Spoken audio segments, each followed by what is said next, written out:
everybody. Harry Doyle here, welcoming all you friends of the feather to another season of Indians baseball. A lot of new faces in Chief Wahoo's tribe this year as they take on the defending American League champs, the New York Yankees.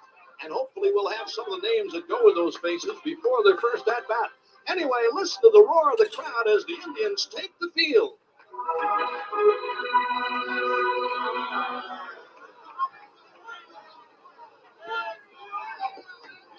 Yes, sir, they love this club here in Cleveland.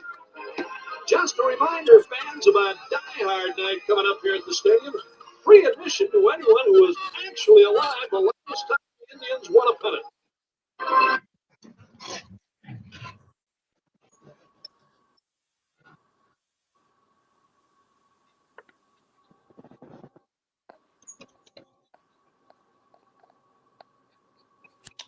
Welcome, everyone, to another episode of the Richie Hicks Jr. Sports Podcast. I am your host, Richie. And on tonight's show, we're going to be hitting on the life and legacy of the great, legendary Bob Uecker. Just a big loss for not just the baseball world, but the world itself. We're going to be hitting on the NFL playoffs, divisional round. This is where they separate the men from the boys in this round. Going to be good stuff.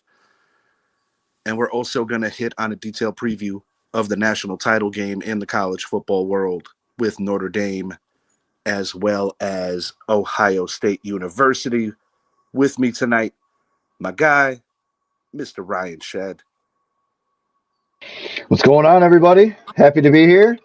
Man, I'll tell you what, Richie, the last time we spoke, the snow was still kind of accumulating, but it has since subsided, and we've had some decent weather. However, this weekend looks like upstate New York is going to be hit with another wave, and look out, Baltimore and Buffalo. And that's the thing that I love about Shedd. He is always down to give the instant weather report. Chris, my man. What's up, buddy? Happy New Year. It's my first show of the year. What? And you're here with me. Now that's a privilege all in itself, my friend. Hey, I thought you'd be at the playoffs, man. You're supposed to be backing up freaking Mahomes, man. What the hell you doing? Okay. All right. Don't worry. No, he likes to study the playbook from home. Okay. Andy gives him a lot of I'm remote. I'm remote. after that beating he took. Yeah. Denver. You need to be at the damn the station or whatever the hell they at right now. that beatdown was not impressive. It was all part of the game plan, Idris. It was all part of the game plan. That's it. Woo. All right. We're going to let you slide, though. It's all good. All right. We got the crew together. We will be back in a short minute. Enjoy this intro.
All right, we are back. Richie Hicks Jr. Sports Podcast here on YouTube and Facebook Live.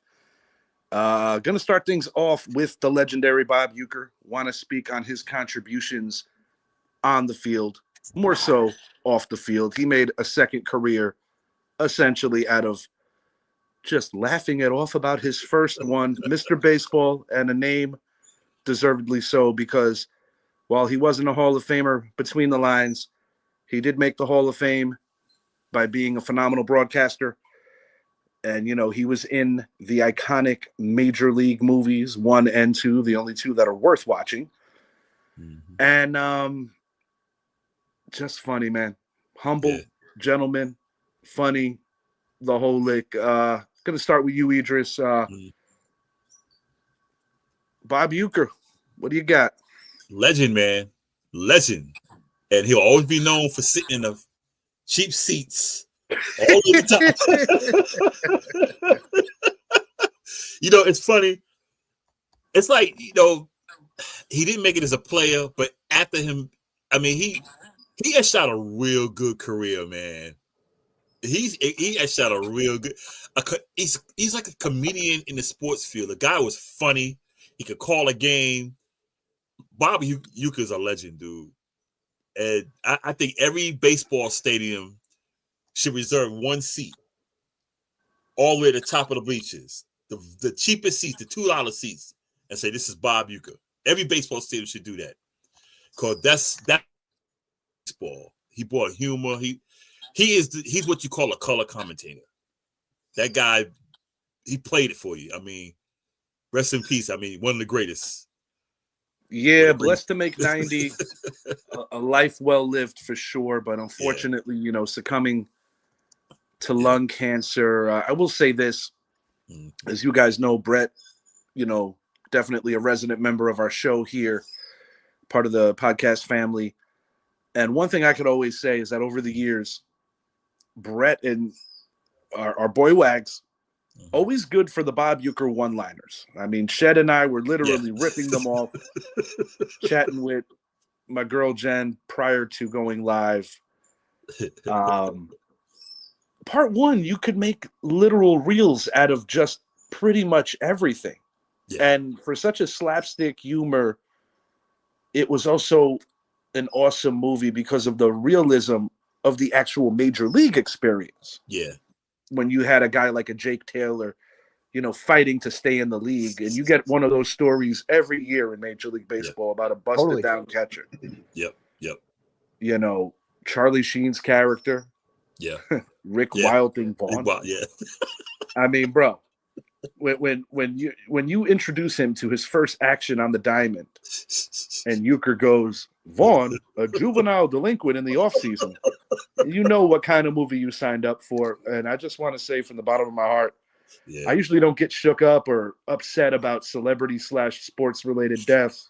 Yeah. Something like a Michael Jackson or Kobe Bryant, few and far between, but Bob Uecker was very special, and I'm really thankful that he shared his light with all of us. And to put it bluntly, the world got a little more serious today because that man was a friggin' riot. He's a riot. And my best wishes to his family and a beautiful legacy left behind. Yeah. Well, boys, Richie and Idris, your first offerings were just a bit outside. You tried the corners and missed. It sounds just like him. This guy was 100% a legend on the field. His Hall of Fame speech was absolutely amazing. Shit. Time out. You sounded just like him, dude. Yeah, he killed that. We got to make that a reel. That sounded just like him, dude. That was good.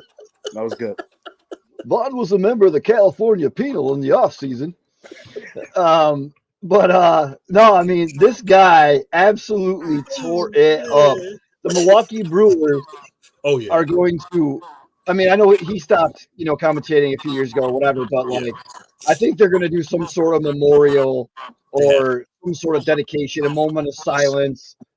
He was such an icon, not just for, the Milwaukee Brewers, but even in the acting world, as we were speaking on Major League One and Major League Two, but just as a presence in sports as a whole, a lot of commentators are, as we all know, very serious. They're very seldom cracking jokes, but he always had that outsourced sense of humor that gave a different perspective on the game. That even in back in the day, these games are lasting 4 or 5 hours, and he'd still keep you glued to the television because you don't know what he's going to say next. You know what I mean? And he keeps you interested. That's something that is almost like a lost talent now, where it's all just straight business, and you might throw a cracking joke here or there. But Bob Uecker had, baseball was a perfect thing for him because there was a lot of downtime when he was commentating, so he could add in that humor and made the game that much better. Solely missed. a legend. I mean, we lost someone special today, fellas. I think also it's good that the market team the Brewers. I think he was in the right market for it. Like if he was in New York is different. Cali, Cali had you cannot pull that on the left coast or the east coast. You can't. Because Cali had Vince Scully, the Dodgers, and Yankees. We had Sterling. Sterling. Yeah, and he was in the right place. Milwaukee, the Brewers, be it the Beer State, the Broad State, Bob Uecker. That's baseball. And you know what it is too. Uecker needed to be in a city. Bob. That's it. Yeah, Uecker needed to be in a city where it's not as serious. Let's just call it a spade a spade. Right. You get these uptight Yankee fans, and yes, a lot of our fan base is a little too damn uptight. A lot of them that wouldn't have been able to deal with somebody like a Bob Uecker. And the same thing with like the left coast. You could pick a team, the Giants, the Dodgers, the iconic teams, or even a Boston Red Sox team. Yeah. Rest in peace, Jerry Remy. He was pretty awesome. Yep. The point is like, you nailed it, Idris. Milwaukee was the right place. When you hit a home run and you get this guy named Bernie Brewer that jumps into a pool of beer, which, if you ask me, is a top 5 job in the country. Oh, you got that with, right. The dude that used to throw the touchdown passes to Stone Cold with the Keystone. With the Keystone, yeah. Like who? How do you get that job? Yeah. But Bob Uecker, undeniably a legend, and we're just so very thankful that we all are impacted by what he brought to the table, and I think it speaks volumes on it all. But like I said, they need this season. They need to reserve one seat every stadium just for this whole season. Yeah, a little backstory on the Bob Uecker seats. Jacksonville is the place. Idris, my goodness, and the Teeters. We were getting just sunbathed. We was getting baked, dude. And what I say, we up in the Bob. I said that we said, man, we up in the Bob Uecker seats, burning up, man.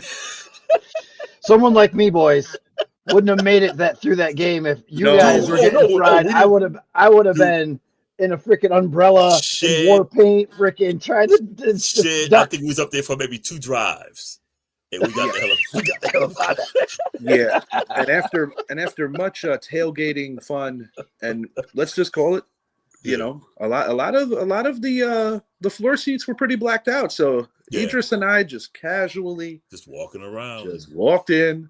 Found ourselves behind the goal line, hugging us as if we were hanging out with them for the previous hour and a half. And I said, man, this is all right. Right. Got to see a nice goal line stand right in front of the end zone. We were right in the end zone, and we got to see that goal line stand. And I say to myself, I'm like, they're a little laxed on security. Yeah. At any rate, we're going to start this off in Kansas City. The world champion, 2 times over defending, 3 times in the Mahomes and Reed era. They're hosting the Houston Texans. I don't think too many of us had the Texans getting here, boys, but they are here. No. They are here after their impressive victory over the Chargers.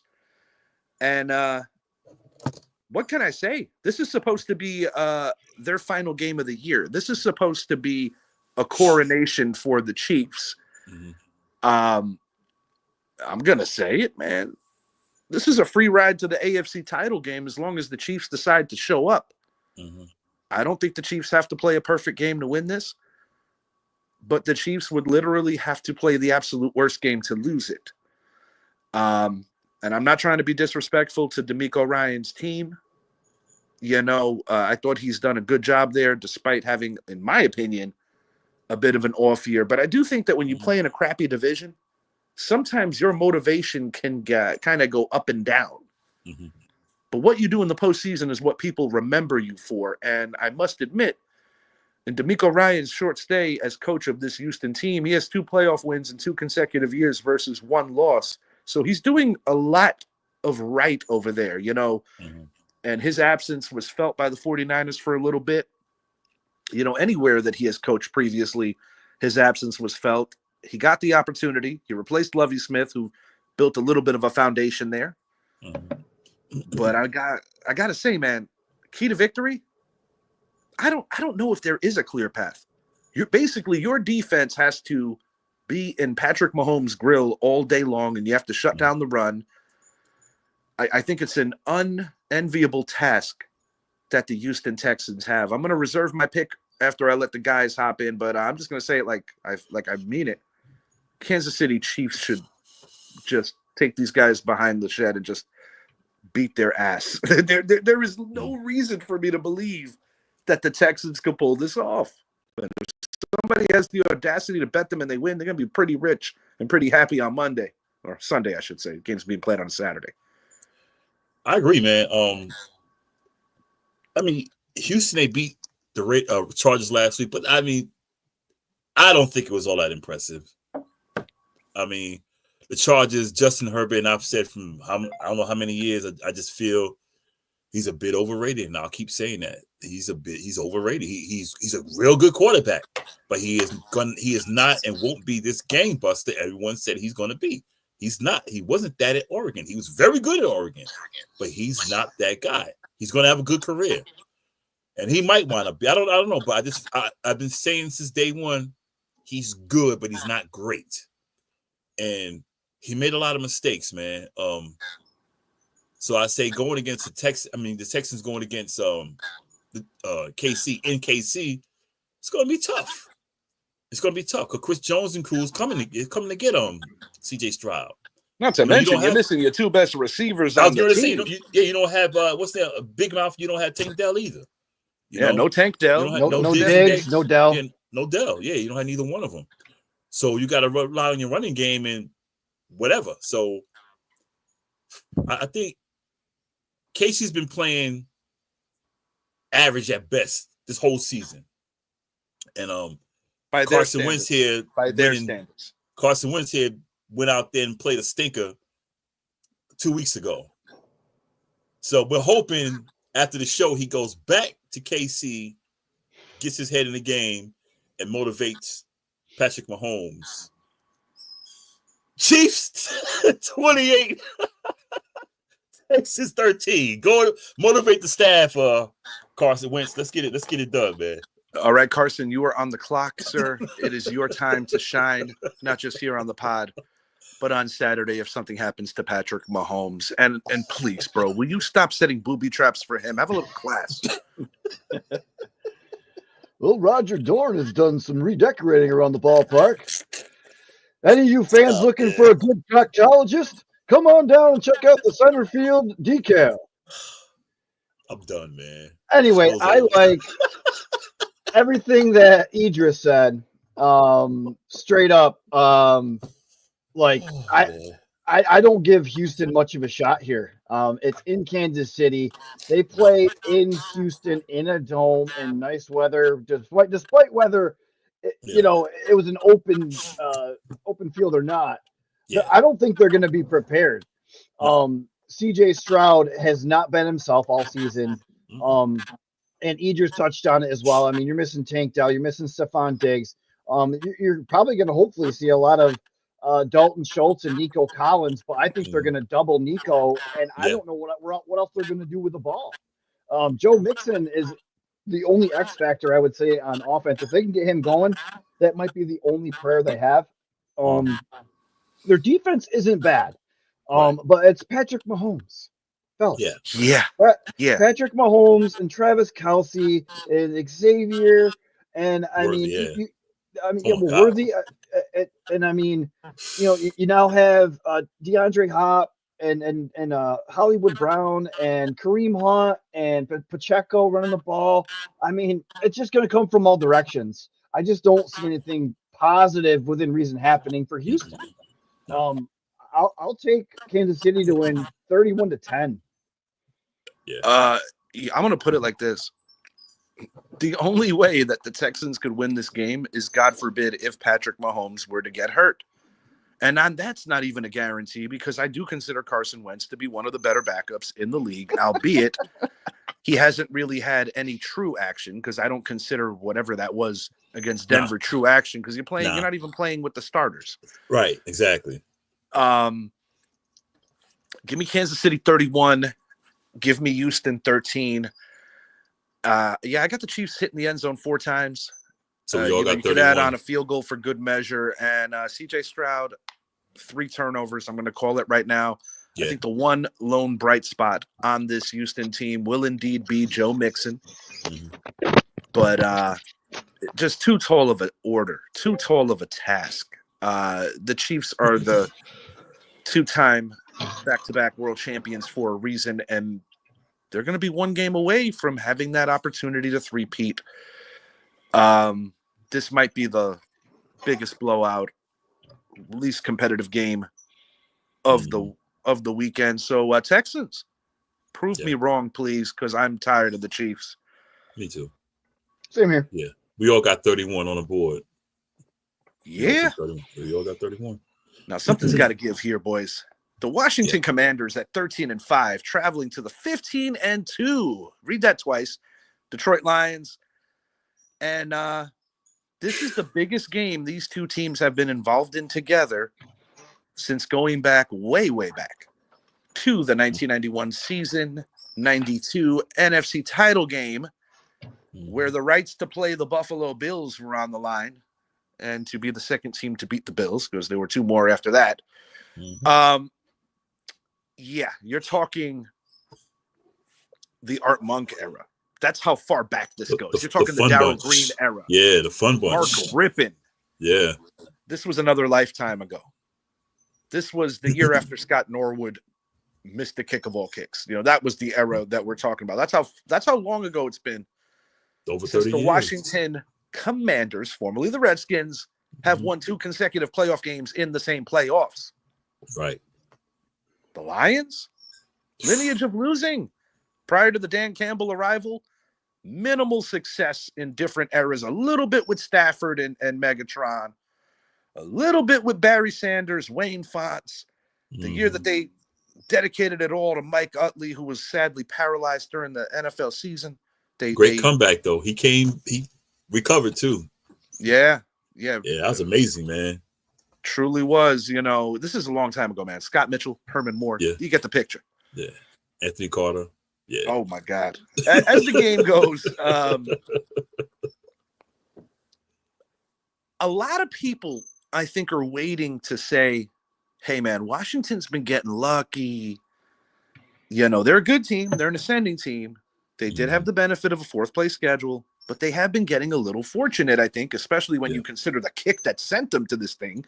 Oh, my goodness. The uncharacteristic Baker doink. Mayfield brain fart, as he's had quite the season. Bad Baker arriving in the worst possible moment. Yeah. Even if Montgomery was not to suit up, this Detroit team is loaded for bear. They have an answer everywhere. Their defense shut down a lot of haters, a lot of prognosticators, the way that they shut down the Vikings offense last week. But Jaden Daniels is special, guys. I don't just view this young man as a flavor of the month, similar to an RG3 or other quarterbacks who had the big rookie year and then kind of faded out. This dude is the real deal. It's nice to see Terry McLaurin play in a game that really matters like this, and be this far along. Dan Quinn, great turnaround. Got to shout out the ownership. It's a great story, but the story ends here.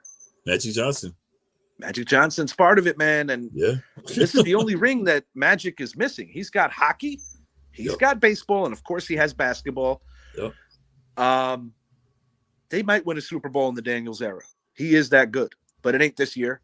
It ain't going to be on Saturday. Can somebody please tell me who's going to shut down the Detroit passing attack? Can somebody please tell me how the Commanders intend, even if it's just Gibbs and not Monty and Gibbs, how is that getting shut down? And who's when you come to an answer, you let me know. who's keeping the heat off of Daniels? You know they're going to spy his ass. Oh, yeah. It ain't going to be pleasant. Washington has to run the ball at an efficient clip. Washington has to keep Detroit's offense literally off the field.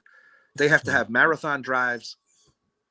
It's the only way. And I do not think that they have the kind of offense yet that's going to be able to do that.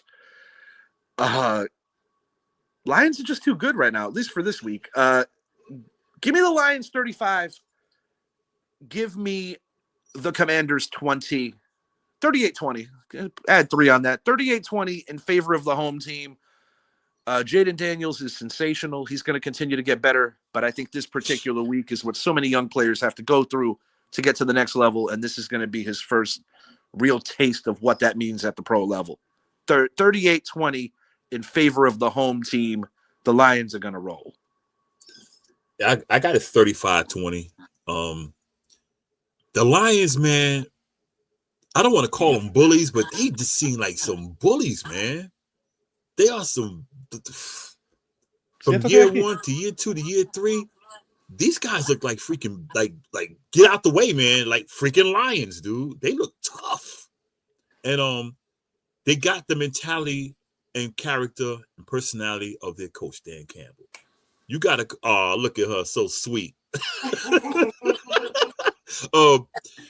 You got a coach that gets out there and works out with his players. Push-ups, sit-ups, da-da-da-da-da.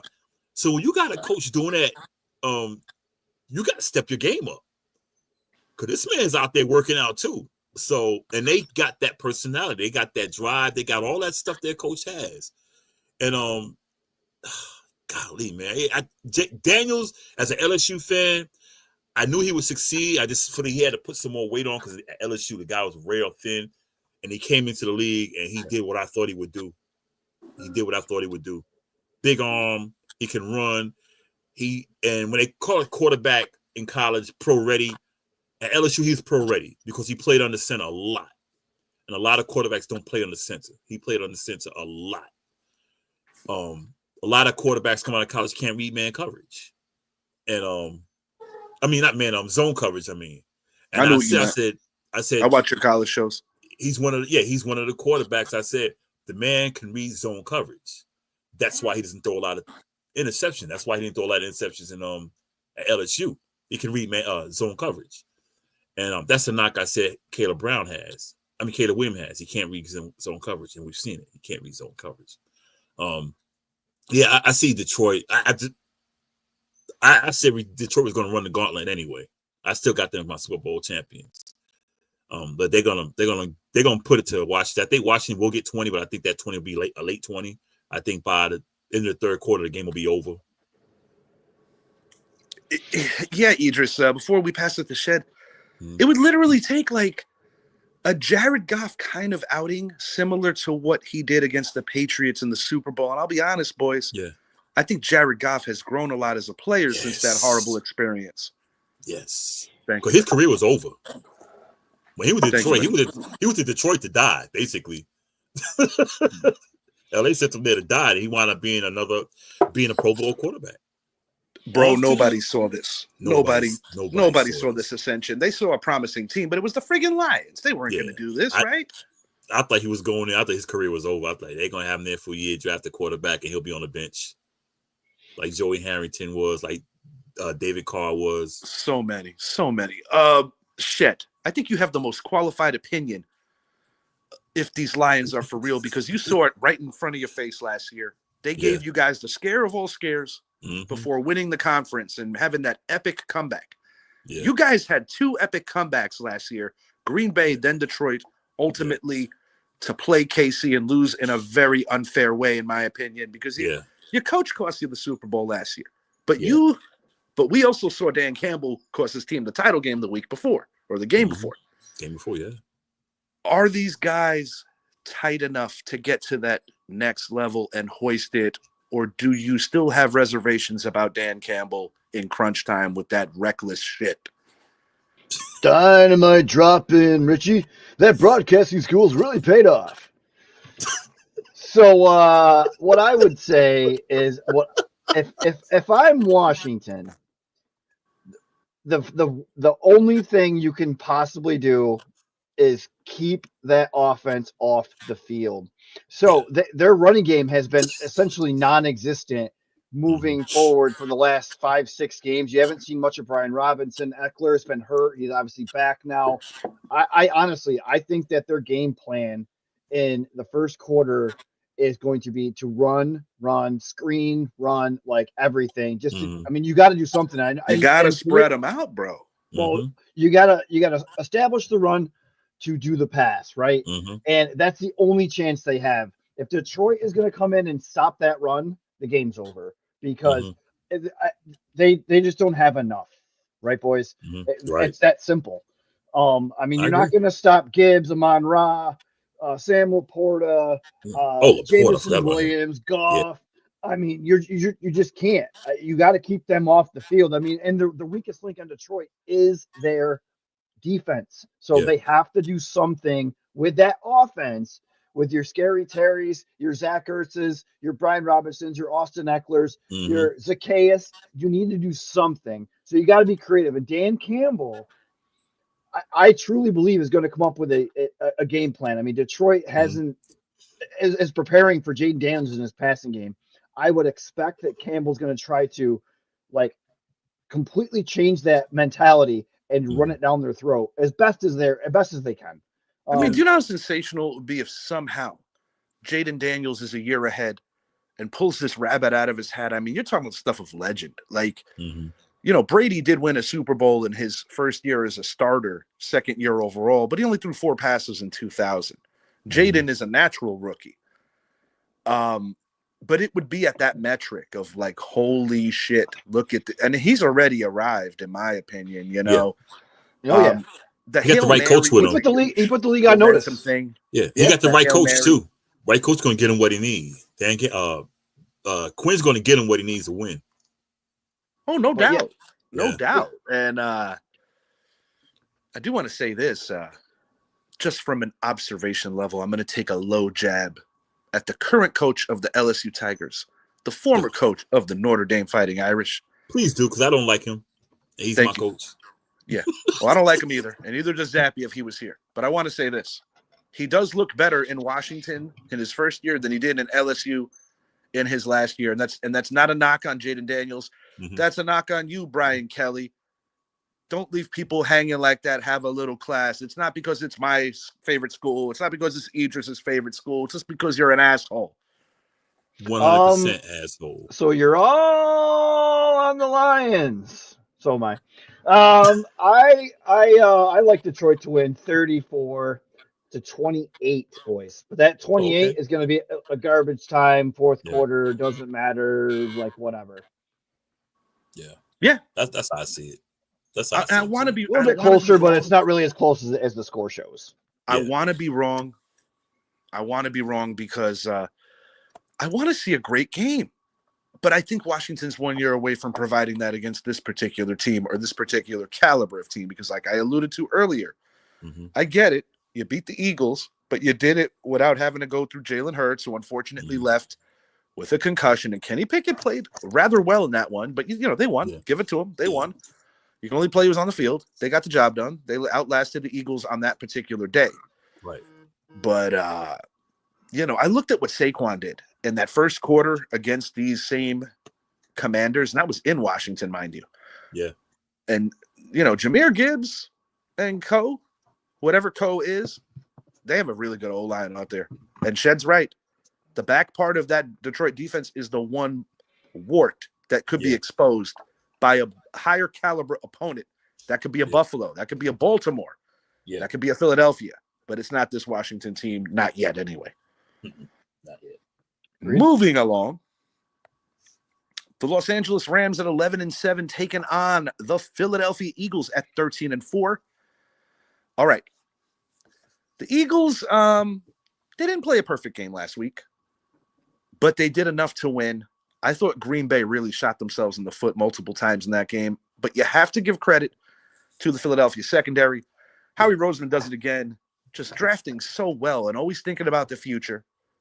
You know, Cooper DeJean, a great pick.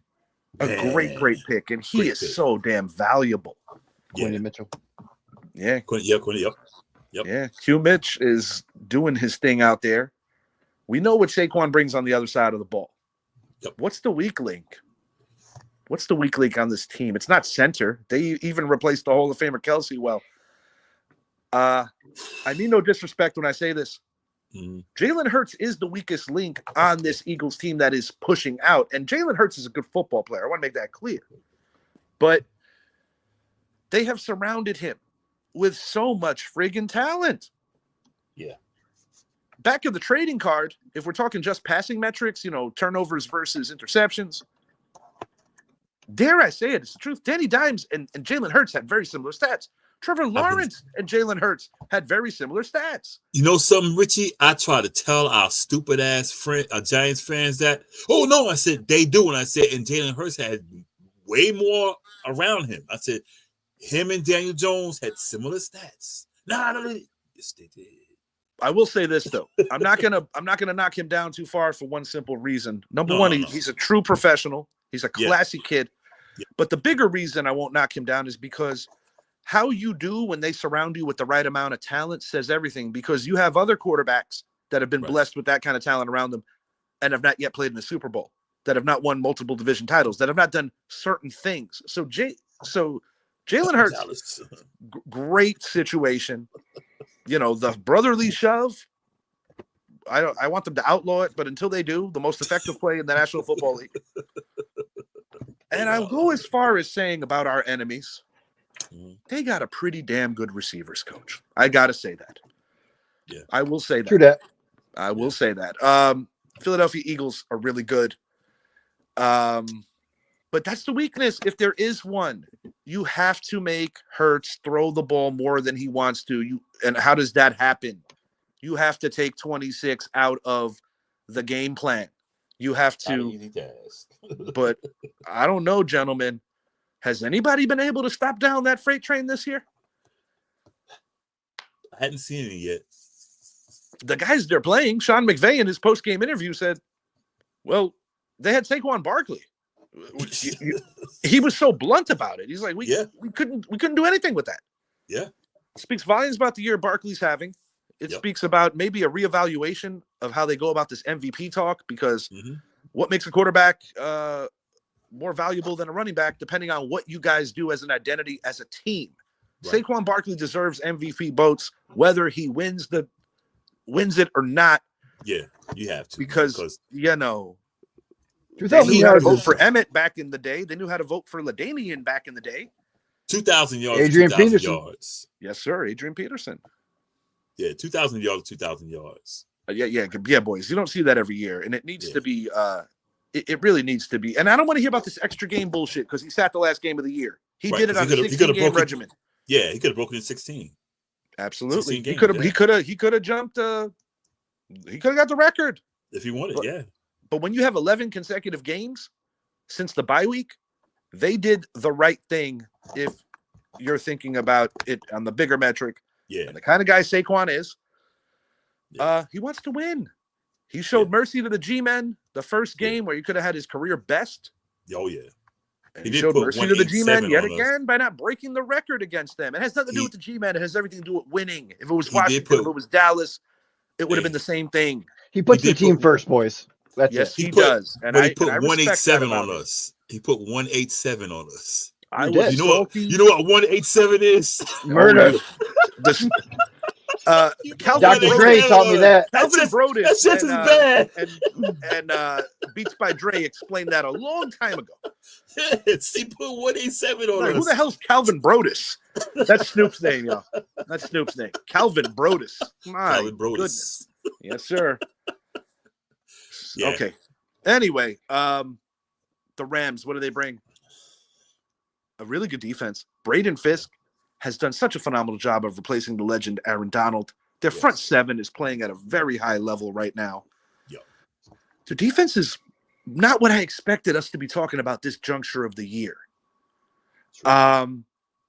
Cooper Kupp has to have a throwback kind of game if they're going to pull it off. But the reason why I don't feel all that great about them pulling it off is because of the weather. It's supposed to be snowing at the link. I'll give you my prediction in a moment. Whoever wants to jump on, please. You okay, Chef? I'll go last. Okay. And I think with the Rams, I think they Their running game is suspect. They got a good running back, but he cannot hold on to the ball. Idris, if you're dry hating about my little Brian Kelly comment, you know that Mr. Williams did go to Notre Dame, right?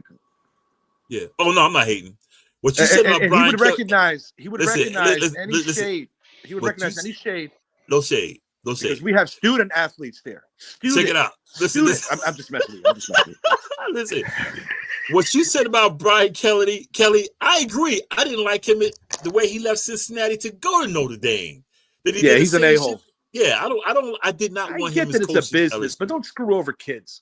I did not want him as coach at LSU.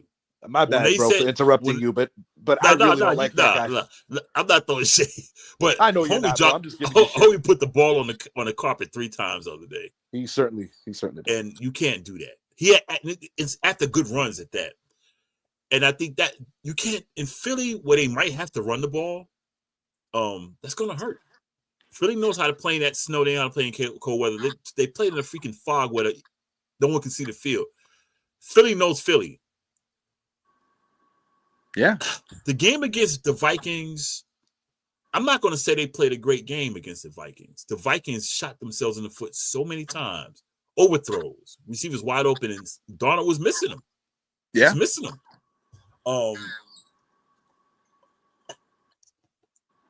them. Their defense is going to have to save them. And I don't think it's enough to stop Philly. I don't think sadly, no. I think we're going to look at something similar to the first game, with the exception being, I think this is going to be closer game. I think it'll be a closer game. Oh no, man! Because in the first matchup, yeah. Because Saquon, they're going to give him a whole lot. They're going to get the ball to Saquon a lot. Especially if it's snowy or bad weather, they're going to give it to him a lot. Oh yeah. I'm going to say 28-14, man, Philly. Yeah, okay. Yeah, 2014 Philly. Now, I don't want them to win, but they're going to win. Today's show is brought to you by... To hell with it. No one's watching anyway. I don't know. I can't find it. To hell with it. So, a lot of what you guys said, but one defensive member you guys left off your analysis is Gerard Verse. He was their first round pick, and that dude he balled out last week too. He's been balling out all year. Yeah. He is. I mean, Aaron Donald, the replacement. I mean, he's right there too. Like, he's been playing. And he's the guy that the Falcons didn't draft because they needed a left-handed quarterback. Yeah. Yeah. But dude, he is. Man, he's going to be a freaking force to be reckoned with. He's going to be a star in the future of games to come. And I do disagree with Idris on the Kyren Williams thing. I know he does fumble the ball, but he really hasn't had the fumble rooskies all season. Yes, he did do it last week. And I thought that was Cam Akers for a second. He was a very good running back. Oh, he's a good running back. I just felt like he can't do what he did last week. He can't put the ball on the carpet. Yeah, that's all I was saying. Nah, he's a good running back. Oh yeah, no doubt. But I think that they're gonna have to pass the ball a lot. And so the Eagles lost Nakobe Dean, injured reserve. They lost him last week. So to answer Ricky's question earlier about where's their weakness, I mean, I would agree that Jalen Hurts is one of them, but their mid-level is part of that, because that with Dean gone, I would expect Tyler Higbee, assuming he's healthy. Yeah. If he's healthy, and he's playing this week, I would expect them to use him a lot. If not, then I would expect Robinson to line up in the slot a lot more and attack that linebacking core. Other than that, I mean, Kupp hasn't been getting the ball much, and I don't know what the cause is for that. I don't know if he's not getting separation. I don't know if it's the straight up lack of protection for Stafford. But Puka Nacua is going to be early and often, I would expect, because that dude is really good. Yeah. But I mean, we touched on Philly a lot. I mean, I don't think that the Rams are going to have a really good answer to stop Saquon, because no one else can stop him either. And that offensive line from Philly is really good. I really do like Philly in the game. And to Richie's point, being at the link, outdoors, in the snow, LA's going across country, and they play outdoors, but not in that weather, boys. Nah. I mean, Stafford's used to it. I mean, he's been in the league a long time, and he plays in Green Bay. He plays in Chicago when he was with Detroit. So he's not like against it, but a lot of the other guys have not done that. No. So I like Philly to win this one, 31-20. Yeah. To your point, a lot of guys hadn't. I mean, Stafford also played at Georgia. Kyron played in Indiana, so obviously, Notre Dame, Indiana. So obviously, he dealt with that. But I don't know, man. It's just bad fortune because the thing with the Rams, and shouts out NFC Beast, my guy Keith Woolridge. He said it. You don't know what Rams team is going to show up from week to week. However, they have been very consistent during the most critical time of their season. And you know how we talked about Houston, how like their division was all jacked up this year, so they didn't have to get tested constantly. In the Rams case, I think that they want the extra mile to certify that they deserved to win that division, because it's not every year that the 49ers are going to be as down as they were. It's not every year that a team like Arizona had everything handed to them in a way and they still couldn't take advantage. Yeah. The Seahawks, in my opinion, were kind of overachieving, considering that a legendary coach and Pete Carroll walked away and they were hanging for a good portion of the year. Yeah. But these Rams are really good. But the Eagles are going to win because the Eagles are really better. Give me the Eagles 34.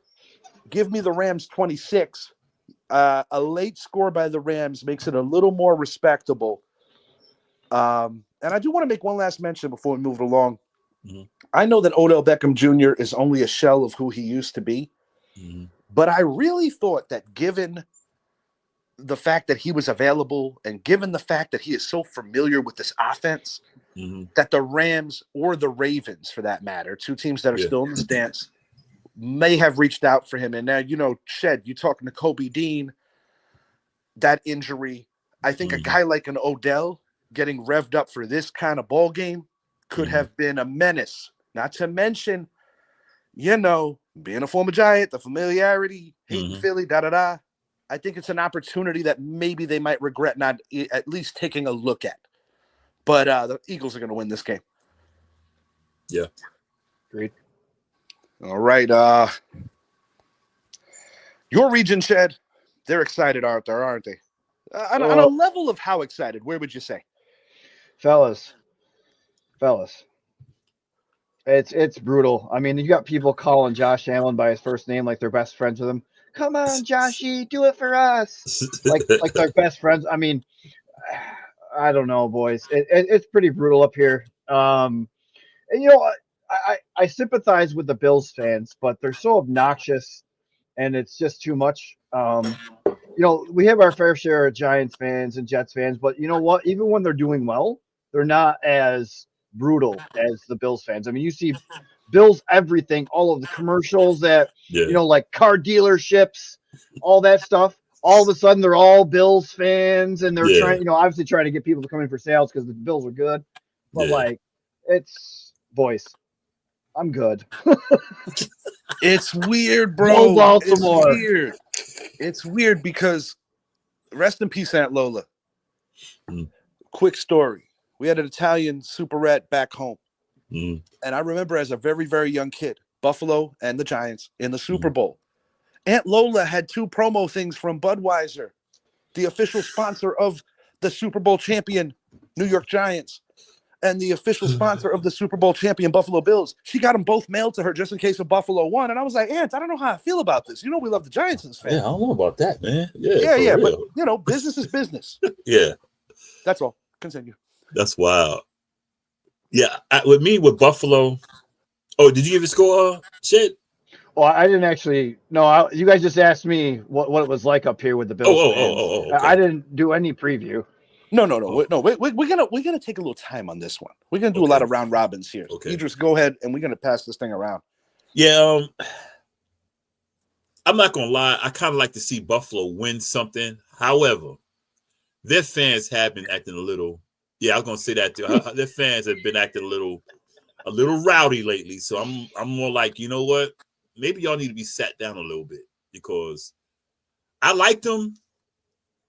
But then I got to thinking, I said, you know what? Even though they are New York, they're not New York City. They're So you Canada. don't have that like attachment to see the Bills get it done. If they All win, oh well. But nah. Nah. Shed, we've seen this team go through so many heartbreaks over the years. You know, as recently as Tyler Bass, as distantly as Scott Norwood, you had the Music City Miracle. You had Thurman Thomas not finding his helmet for like 2-3 plays of that third Super Bowl, whatever one it was. I think it was the Washington one now that I think about it. The point is that this team, in the most critical times, has created the art of the heartbreak. Norwood leads the league in most offensive categories, including nose hair. When this guy sees us, he looks like a party favor. They about to hire you to do his voice on some show. Yeah, but, man. Yeah, because I hate to say it, Shed, that Chiefs gig is drying up soon, pal. Right. No, and for the record, fellas, and to all the fans out there, I do not hate Buffalo. It's their fans. I really do like Josh Allen. I think Josh Allen is an absolute fantastic human being, a great quarterback, a great leader. Honestly, it's just the fans. It really has nothing to do with the franchise itself. It's the fans. I'll be honest. If I lived in Michigan or something, it wouldn't be as bad, and I'd probably root for Buffalo, to be fair. But I just can't deal with the like if the Bills win the Super Bowl, man, I don't want to live here. I want to move.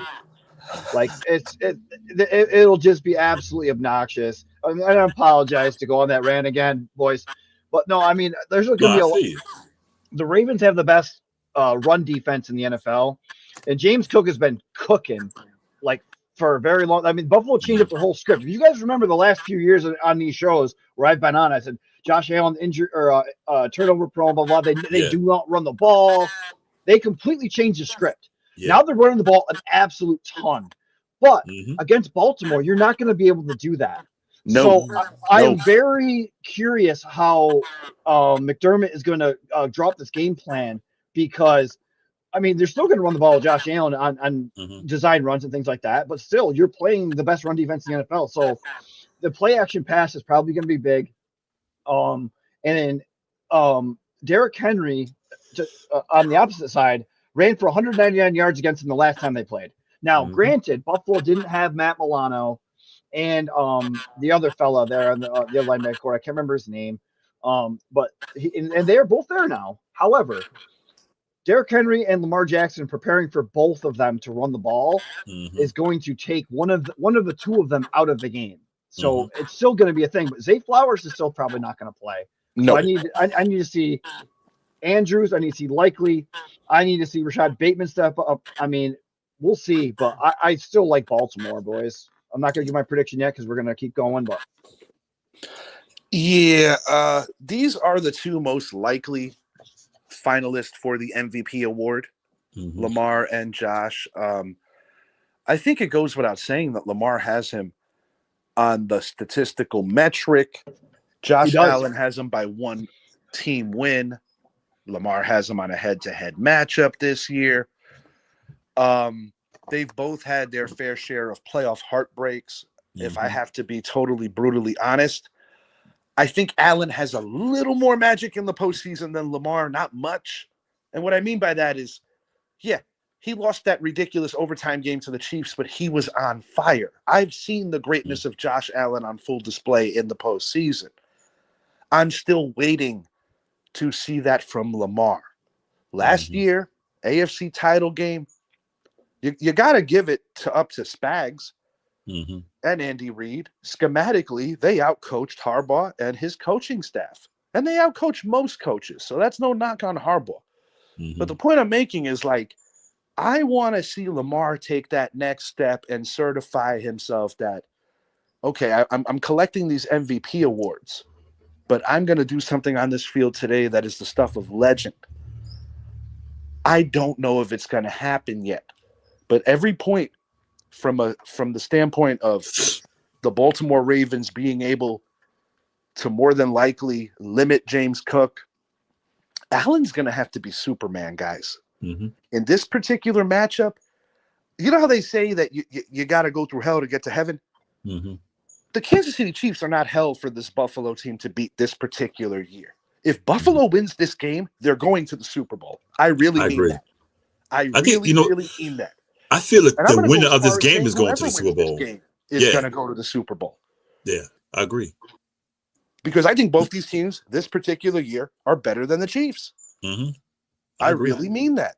I hate to say this because I don't have that annoyance of, living where Shed lives and also being a 49er fan where he doesn't root for the team in general. Josh Allen is one of my favorite players in this league.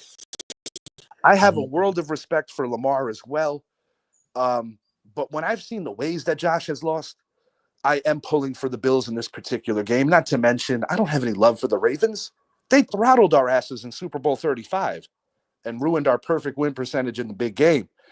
But the Ravens, in my genuine opinion, this particular year are a better team than the Buffalo Bills. And it's unfortunate because, a lot of keyboard warriors and people who just, skim the headlines are going to be like, oh, Josh Allen can't do it, and he can't do this, and he can't do that. You can't kick field goals. Last year, Stephon Diggs, critical drops. Yeah. And on the contrast, you could say the same thing happened to Lamar, where that same Zay Flowers, who might not be playing, made some serious mental errors. Forget the stupid error with the ball drop. So who do I trust in this game? Who do I trust more? It's not a matter of which quarterback I trust, because in that regard they're similar. Yeah. I trust the better roster, and the better roster this particular year is the Baltimore Ravens. The Bills are not going to stop Derrick Henry. They are not. I think Josh Allen is going to play a hell of a game, but he's going to have that one critical interception that cost it for him.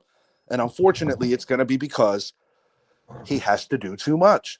That story has not changed yet. And, a different opponent, maybe a different result. And Shed made a great point. They've been able to limit the turnovers, be more of a diversified offense because Steph is gone. But at the end of the day, you still need superstars at certain points. And this is the week where you need one of those kind of guys. They don't have it. It's not Keon Coleman. It's not Khalil Shakir. I do like their two tight ends. But in order to win this game, they are going to have to come out on some ass-kicking metric in the trenches and make an example of the best rushing defense in the NFL. And I don't think they're going to do it. Give me the Baltimore Ravens 31. Give me the Buffalo Bills 24. Ravens by 7. Yeah, I think the same thing. I think Josh Allen will have a good game. I think it's going to come down to the defenses. Who can make that stop, man? And I think Allen may have that turnover, but who's going to stop Henry?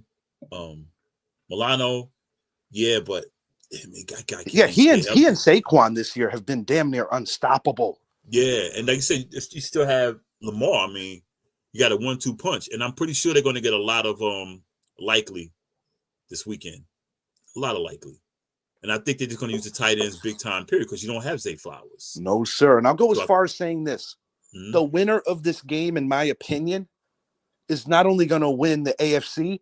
The winner of this game is going to win the Super Bowl.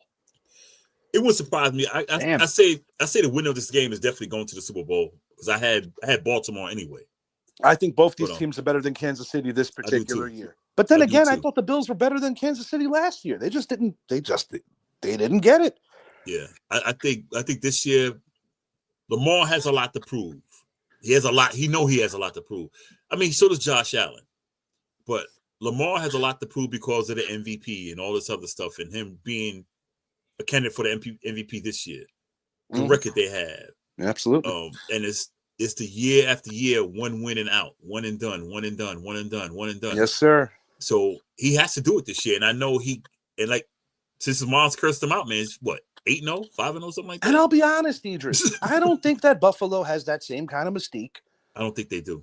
That they had back when it was Rich Stadium or even earlier in the Allen era. We're going in there. We saw Cincinnati go in there and make a mockery of their secondary. Oh man, we saw the in Chiefs bad weather last year, play the bad guys and go in there and break their hearts. And I'll be real with you, bro. This Baltimore team is better than both of those teams that I mentioned. I agree. I'm going to go Baltimore. I think it'll still be a close game. I'm going to go 31-28. I think Allen's going to have a real good game, but I think it's going to be that one critical mistake that decides the game. Because look, I get Lamar, when he runs the ball, he doesn't turn the ball over. He might throw an interception, but he knows how to hold the ball. Derrick Henry, he doesn't fumble the ball. Yeah. And they're going to get nobody a lot really of Derrick ever Henry. gets the best of him unless your name is Tate Crowder and it's week 1 on 9/11. Right. But that was like an anomaly knocking that man on his ass. That just don't happen. Yeah, that don't happen. They're gonna get a big dose of. 199 yards, dude. Yeah, bro. They're gonna get a big dose of Derrick Henry this weekend. And I hate to break it to everyone, the Pittsburgh Steelers front seven is better than the Buffalo Bills front seven. Yeah, watch out, guys. This could get ugly. 31-28. Just one goddamn hit.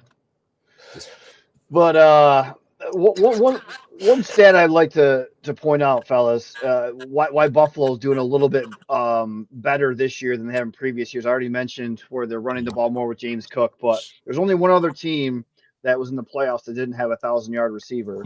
And if you guys can, if you guys know the other team, let me know. But I'll give you a little sneak peek. It's the Green Bay Packers. You said, what's the question? The only other team in the playoffs that didn't have a 1,000-yard receiver besides Buffalo, it was the Green Bay Packers. Oh, really? The point with that is, you have your Jaden Reed, your Romeo Dobbs, your Dontavian Wicks, your Tucker Kraft. My point being, Jordan Love spreads the ball all around. And that's what Josh Allen's doing with Khalil Shakir and Keon Coleman and Dalton Kincaid and Dawson Knox and James Cook. So where I'm going with that is, a lot of teams don't know how to scheme because Josh Allen is doing a really good job, and Buffalo as a whole, spreading the ball around so you don't even know who to defend.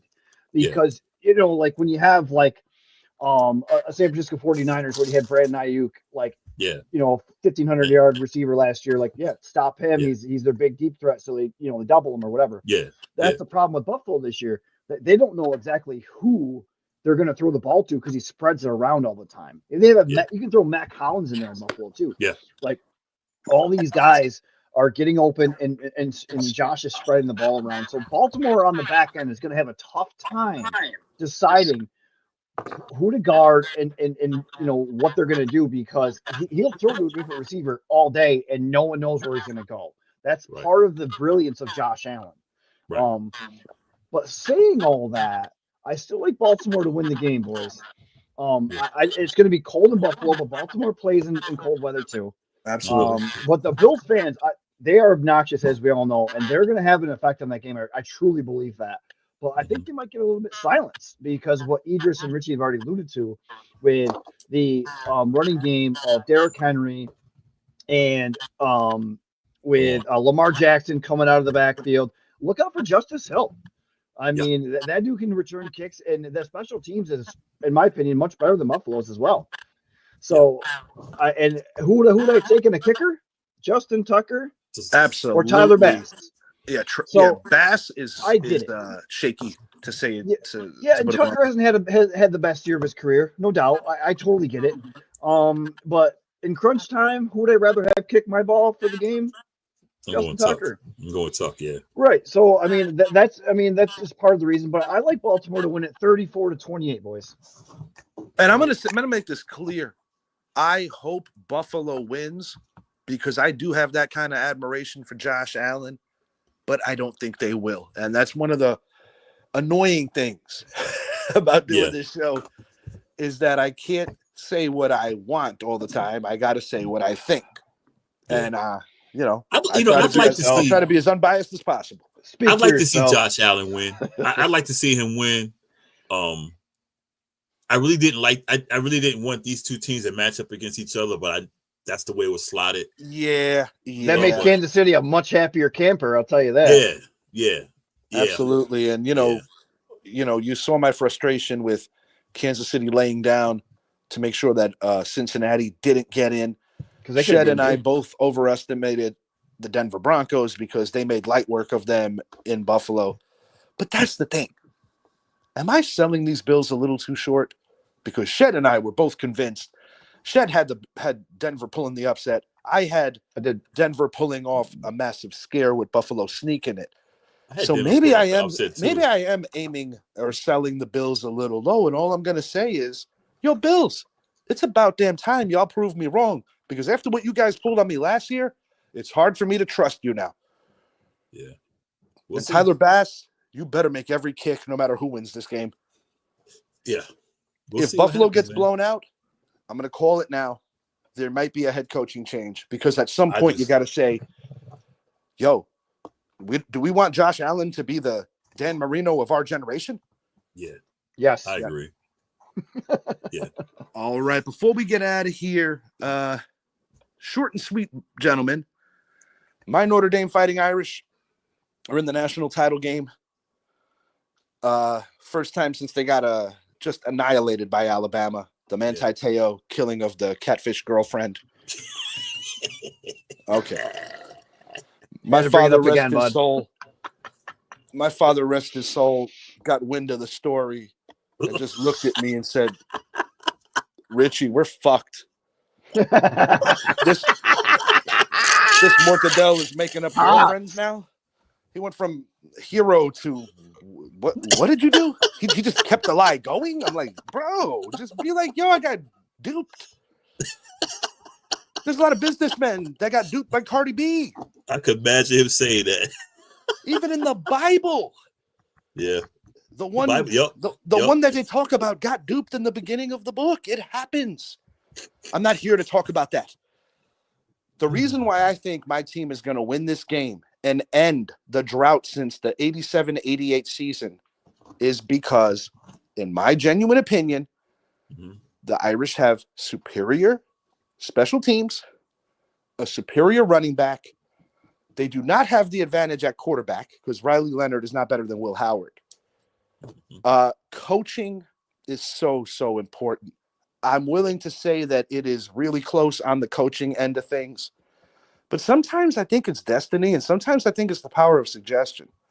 What Notre Dame showed me against Penn State, considering all the injuries they had and the flu bug going through that team, and it also helps when you have the expanded field, because I'm humble enough to say that the two teams playing for the national title game are probably not the two best teams in the country. I said this to my Uncle Nicky. He's a diehard Michigan fan. I told him, I said, Unc, Notre Dame needs to revisit that Michigan game.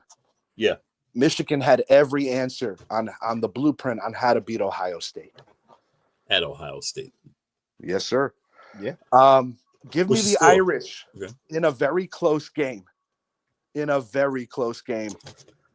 taking the Irish 26.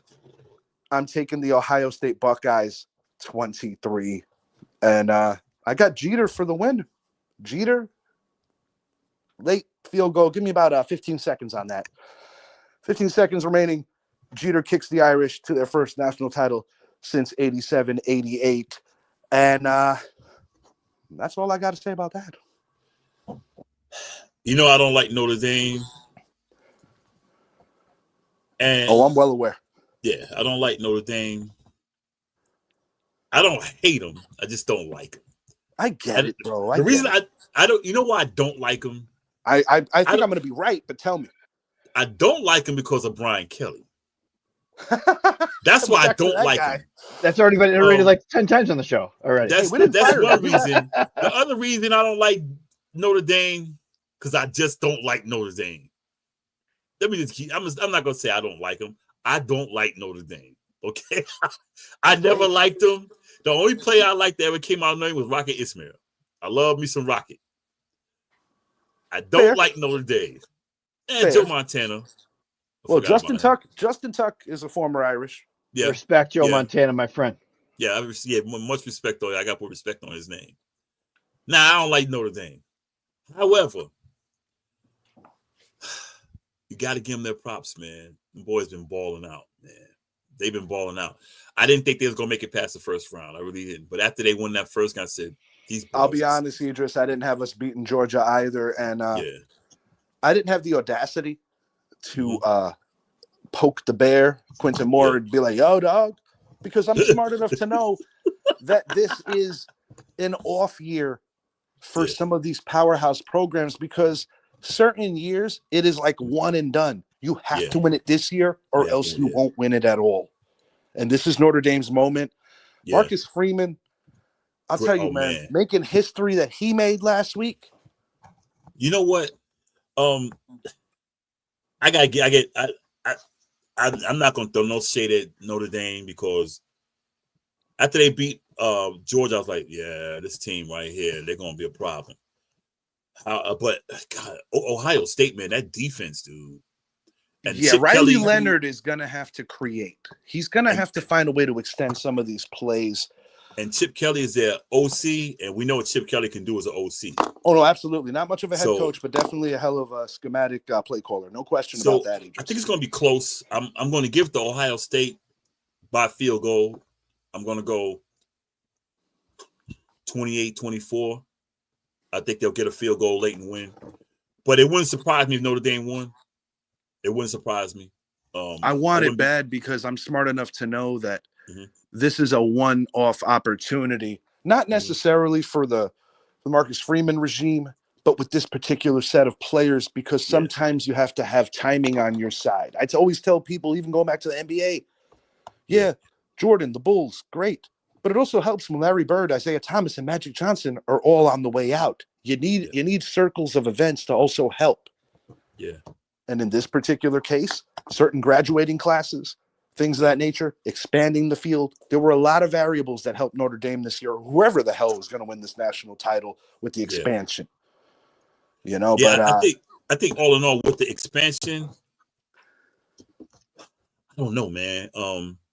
We see nothing but beatdowns, man, of teams. Yes, indeed. And Oregon getting thumped, and I keep telling people Oregon is a. Oh yeah, they were faking. They were faking. Yeah, they were faking. Yeah. Shed, final thought. Who do you got winning and why? Slick Willie and the Ohio State Buckeyes. I don't care if Kyle McCord was the quarterback. Richie, no offense. I think they're just a superior team. The head coach, I can't think of his name. Ryan Day. Yeah, he's been on the hot seat because of the Michigan loss. The Michigan loss was alarming.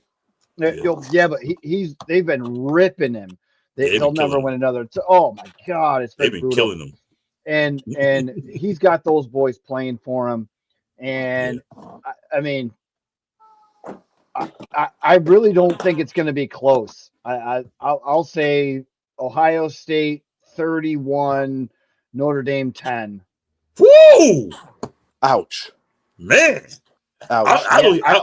I'm a Notre Dame hater, and I'm just being honest, dude. I'll be honest. I'm rooting for Notre Dame. Yeah. I just don't think they got it. I just don't. Yeah, and whatever happens, a big shout out to Coach Freeman for just bringing such a magical season to the Irish. Yeah. And I must say, making history, becoming the first African-American coach to ever coach in this game. I couldn't think of a more deserving individual. And the thing I absolutely love about this guy is that he wanted no credit. He wanted no speak of it in the sense of other than saying that he was honored, acknowledging the many, many great coaches that came before him. But it's all about his team. And I think it speaks volumes about why he is such a phenomenal coach and human. And then you have the Brian Kellys of the world. I'll also like to add, Richie, I'm tired of him. I have the utmost respect for him for that reason alone. I'm tired of Brian Kelly. I want to fire him. I'm well aware, pal. I know we got to go. Brutal tonight on Brian Kelly. Guys got two first names. I hate losing. I hope we win this year, but if we don't, he got to go. Yeah, so those are two coaches to keep an eye out for that might be leaving out or being forced to leave out. Brian Kelly, Sean McDermott. Sean McDermott could be on the way out if they lose. And I'm not going to sit here and tell you that Sean McDermott is not a good motivator of men and not a good head coach. But when you get that close so many times, something's got to change. The Chicago Bulls had Doug Collins. Doug Collins was a damn good coach, but you need that different ingredient sometimes to get him over, and Phil Jackson was that ingredient. Mm-hmm. So, Richie, another reason I would like to pick Ohio State is because Harry Doyle was the commentator for the Cleveland Indians, who are from Ohio. Ohio. Yep. I know. So, I mean, based on garbage. tonight's show, I mean, we're just talking semantics here. I mean, come on. No. Winds up. Shed awesome drop-ins on some serious nature for a guy who was all about the comedy. Really well played with the way that you honored Mr. Uecker tonight. Killed it. Killed it in a big I way. wish I could have done better, boys. Dude, I'm going to make reels. I'm going to make reels with my wrestling heads out there. You want to get a good laugh to my wrestling heads. Watch WrestleMania 3 and 4, the iconic moment where Andre the Giant choked out Bob Uecker. Oh. And Bob Uecker talking that side smack to Jesse the Body Ventura about how he was going to start looking for Vanna White. I forgot about that. Gorilla Monsoon. That used to scare me. Gorilla Monsoon, man. Gorilla Monsoon roughed up Muhammad Ali when Muhammad said that wrestling was just totally fake. Gorilla Monsoon, another legend, boy. Absolutely. Until next time. I would argue that Gorilla Monsoon and Jesse Ventura were the best duo commentators that WWF/WWE has ever had. I loved it. I have no. It was like 80s, 90s. You know why I love Jesse Ventura? Because in addition to being that great tandem with Monsoon, he had no problem herbing out Vince McMahon every chance he got. Correct. He stood up to him that no one else would. Yep. And he also told the world that Hulk Hogan is one big, steamy, smoldering piece of monkey crap. Yep. Trying to bust up the Wrestlers Union. You know what I mean? Yes, he did. Yes, he did. And I give him all the credit in the world for Jesse that. the Body Ventura. Yeah. Also, who did a cameo in Major League. Yep. Alongside Willie Mays Hayes. Black Hammer and White Lightning. Mine fell the hardest. Mine are the deadest. You guys who are watching, and whoever watched this on replay, check out Major League 1 and 2. Yeah, check out the biography of Bob Uecker. You will. Yeah, if you guys like laughing, watch his Hall of Fame induction speech too, because great. That's one of the few times that you could literally laugh and cry in the same segment, and I think it just goes to the phenomenal human that Mr. Uecker was. It was a pleasure. It was a pleasure to just witness his art. Correct. Because he is a legend for some of the most unconventional reasons in the world, and I think that's what makes him stand out so much. Yeah. Truly. But thank you for tuning in, guys. We will be back in a few days with some more announcements to come on what we're looking to do next. Until next time, he is Idris, a.k.a. Bosco from the Bronx. He is Shed, a.k.a. tonight sounded like Harry Doyle, but, you know, at least for this season, Carson Wentz. And I'm a.k.a. Richie. Bob Uecker. Yeah, man. Yeah, great show, boys. Great show. I really enjoyed this one. Yeah, fellas. All right. Have a great night, everyone.